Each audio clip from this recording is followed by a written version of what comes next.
मैं फिर से बहुत प्यारा सा पारंपरिक देहाती शिव चर्चा भजन लेके आई हूँ अंगिका भाषा में। तो आप लोग को जैसा भी लगेगा कमेंट बॉक्स में हर हर महादेव ज़रूर लिखिएगा और कमेंट बॉक्स में ज़रूर बताइएगा कि मेरा ये भजन कैसा लगा और कहाँ कहाँ से आप लोग देख रहे हैं, तो ज़रूर कमेंट बॉक्स में लिखिएगा। और चैनल पे जो न्यू है प्लीज़ सब्सक्राइब कर लीजिएगा और जो अच्छा लगे भजन तो ज़्यादा से ज़्यादा शेयर कीजिएगा। आइए हम सुनाते हैं। रोज रोज मंदिरिया गेलिए, घर में शिव चर्चा कर लिए।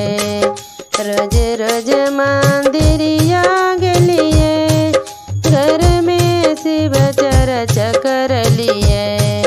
शिव गुरु अइले मोर आंगनवा, डम डम भावनवा।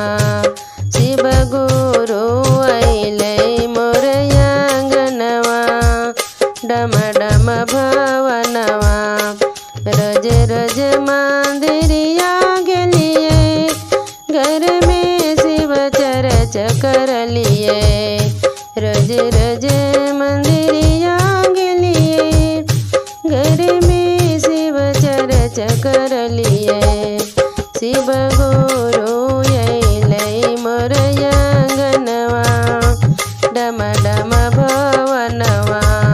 शिव गुरु अइले मोर आंगनवा, डम डम भवनवा।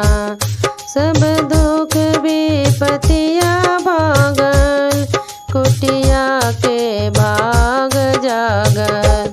सब दुख विपतिया भागल, कुटिया के भाग जागल। खुशी खुशी झूमे